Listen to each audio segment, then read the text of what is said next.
नमस्कार दोस्तों, हमारे YouTube चैनल में आपका स्वागत है। पलंग के सामने वाली खिड़की से बारिश में भीगी ठंडी हवाओं ने दिशा को पैर चादर में करने को मजबूर कर दिया। वह पत्रिका में एक कहानी पढ़ रही थी। इस सुहावने मौसम में बिस्तर में दुबक कर कहानी का आनंद उठाना चाह रही थी, पर खिड़की से आती ठंडी हवा के कारण चादर से मुंह ढककर लेट गई। मन ही मन कहानी के रस में डूबने उतराने लगी। तभी कमरे में किसी की आहट ने उसका ध्यान भंग कर दिया। चूड़ियों की खनक से वह समझ गई कि ये अपरा दीदी हैं। वह मन ही मन मुस्कुराई कि वे मुझे गोलू समझेंगी, उसी के बिस्तर पर जो लेटी हूँ। मगर अपरा अपने कमरे की साफ सफाई में व्यस्त हो गईं। यह एक बड़ा हॉल था, जिसके एक हिस्से में अपरा ने अपना बेड व दूसरे सिरे पर गोलू का बेड लगा रखा है। बीच में सोफे डालकर टीवी देखने की व्यवस्था कर रखी है। लाओ, यह कपड़ा मुझे दो, मैं तुमसे बेहतर ड्रेसिंग टेबल चमका दूंगा।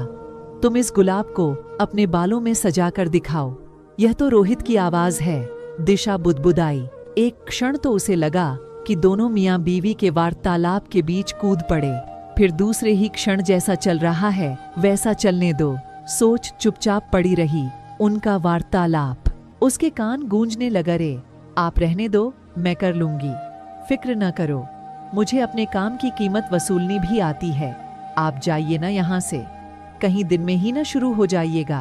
अरे मान भी जाओ, ये रोमांटिक बारिश देख रही हो। दिशा के कान बंद हो चुके थे और आंसू आंखों से निकलकर कनपटियों को जलाने लगे थे। ये रोहित कब से इतने रोमांटिक हो गए? चूड़ियों की खनखन और एक उन्मत्त प्रेमी की सांसें मानो उसके चारों ओर भंवर सी मंडराने लगी थीं। अब उसके अंदर हिलने डुलने की भी शक्ति शेष न रही थी। कमरे में आया तूफान भले ही थम गया हो, मगर दिशा की गृहस्थी की जड़ों को बुरी तरह हिला गया। किसी तरह अपने आप को संभाला और दरवाजे की ओर बढ़ गई। जाते जाते एक नजर उस बेड पर डालना न भूली, जिस पर अपरा और रोहित कंबल के अंदर एक दूसरे को बाहों में भरे थे। अपने कमरे में आकर दिशा ने एक नजर चारों तरफ दौड़ाई। क्या अंतर है इस बेडरूम और अपरा दीदी के बेडरूम में?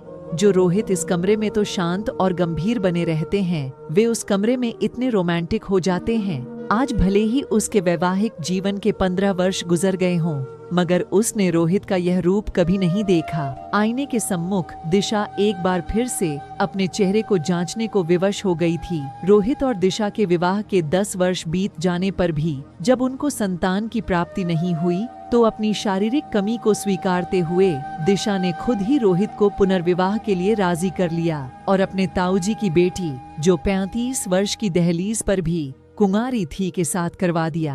अपरा भले ही दिशा से 6-7 वर्ष बड़ी थी, मगर विवाह के विषय में पीछे रह गई थी। शुरू के रिश्तों में अपरा मीन मेघ ही निकालती रही। 30 पार करते करते रिश्ते आने बंद हो गए। फिर दुहाजू रिश्ते आने लगे, जिनके लिए वह साफ मना कर देती, मगर दिशा का लाया प्रस्ताव वह ने काफी नानुकर के बाद स्वीकार कर लिया। तीनों जानते थे कि यह दूसरा विवाह गैर कानूनी है। ज्यादातर मामलों में हर जगह पत्नी का नाम दिशा ही लिखा जाता, चाहे मौजूद अपरा हो। कुछ जुगाड़ करके अपरा ने 2 आधार कार्ड और पैन कार्ड बनवा लिए थे।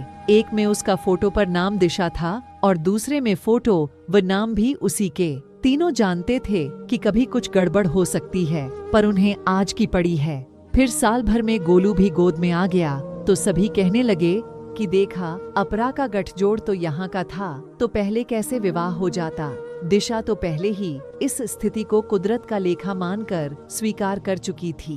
अब तो गोलू भी 4 वर्ष का हो गया है, तो फिर आज ही उसे क्यों लग रहा है कि वही गलत थी। उसने अपने पैरों पर खुद कुल्हाड़ी मार ली है। उसने कभी अपने और अपरा दीदी के बीच रोहित के समय को लेकर न कोई विवाद किया, न ही शारीरिक संबंधों को कोई तवज्जो दी। लेकिन आज रोहित का उन्मुक्त व्यवहार उसे कचोट गया। आज लग रहा है वह ठगी गई है अपनों के ही हाथों। वह कभी रोहित से पूछती कि कैसी लग रही हूँ, तो सुनने को मिलता, ठीक। खाना कैसा बना है? ठीक। यह सामान कैसा लगा? ठीक है। इन छोटे छोटे वाक्यों से रोहित की बात समाप्त हो जाती। न कभी कोई उपहार, न कोई सरप्राइज और न ही कोई हंसी मजाक। वह तो रोहित के इसी धीर गंभीर रूप से परिचित थी।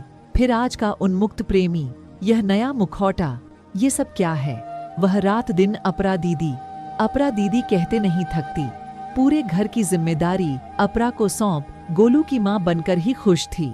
अगर कोई नया घर में आता तो उसे ही दूसरे विवाह का समझता। एक तो कम उम्र, दूसरा कार्यों को जिस निपुणता से अपरा संभालती उसका मुकाबला तो वह कर ही नहीं सकती थी। लोग कहते दोनों बहनें कितने प्रेम से रहती हैं, रहती भी कैसे नहीं। दिशा ने अपने सारे अधिकार जो खुशी खुशी अपरा को सौंप दिए थे, घर की चाबियों से लेकर रोहित तक। पर आज उसे इतना कष्ट क्यों हो रहा है? बार बार एक ही ख्याल आ रहा है कि वह एक बच्चा गोद भी ले सकती थी। माँ ने कितना समझाया था कि एक दिन तू जरूर पछताएगी दिशा, पुनर्विवाह का चक्कर छोड़, एक बच्चा गोद ले ले, अनाथ आश्रम से उसे घर मिल जाएगा और तुझे संतान। जब रोहित को कोई ऐतराज ही नहीं है तो फिर तू यह जिद क्यों कर रही है? सौत तो मिट्टी की भी बुरी लगती है। इस पर दिशा कहती कि नहीं माँ, रोहित मेरी हर बात मानते हैं, कमी मुझ में है तो मैं रोहित को उसकी संतान से वंचित क्यों रखूं? आज लगता है कि क्या फर्क पड़ जाता यदि गोलू की जगह गोद लिया बच्चा होता तो घर में सिर्फ 3 प्राणी ही होते और रोहित उसके पहलू में सोया करते। आज उसे अपरा से ज्यादा रोहित अपराधी लग रहे थे। वे हमेशा उसकी उपेक्षा करते रहे। लोग ठीक ही कहते हैं कि पहली सेवा करने के लिए और दूसरी मेवा खाने के लिए होती है। वह हमेशा 2 मीठे बोल सुनने को तरसती रही, फिर इसे रोहित की आदत मानकर चुप्पी साध ली। पर आज यह क्या था? ये उच्चृंखल व्यवहार, ये मीठे मीठे बोल, वह गुलाब का फूल। अपरा दीदी मुझे जो इतना मान देती हैं, वह सब नाटक है। मेरे सामने दोनों आपस में ज्यादा बात भी नहीं करते और अपने कमरे में बिछुड़े प्रेमी प्रेमिका या फिर कोई नयानवेला जोड़ा। दिशा की आंखें रोते रोते सूजन लगी थीं। अपरा दीदी कहते कहते उसकी जबान न थकती थी। वही अपरा आज उसकी अपराधी बन सामने है। उससे उम्र में, तजर्बे में हर लिहाज से बड़ी थी।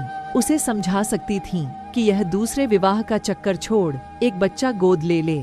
मेरा विवाह तो 19 वर्ष की कच्ची उम्र में ही हो गया था। रोहित 10 साल बड़े थे, एक परिपक्व पुरुष, उनका मेरा क्या जोड़? न तो एक जैसे विचार न ही आचार। सास भी विवाह के साल भर में साथ छोड़ गईं। अपनी कच्ची गृहस्थी में जैसा उचित लगा वैसा करती गई। शायद ज्यादा भावुकता भी उचित नहीं होती। अपनी बेरंग जिंदगी के लिए किसे दोषी ठहराए? कौन है उसका अपराधी? रोहित, अपरा या वह खुद? आपका समय निकलकर हमारे साथ था, इसके लिए आपका धन्यवाद। अगली बार फिर से मिलते हैं नए और रोचक वीडियो के साथ। चैनल को सब्सक्राइब करना न भूलें। धन्यवाद और शुभकामनाएं।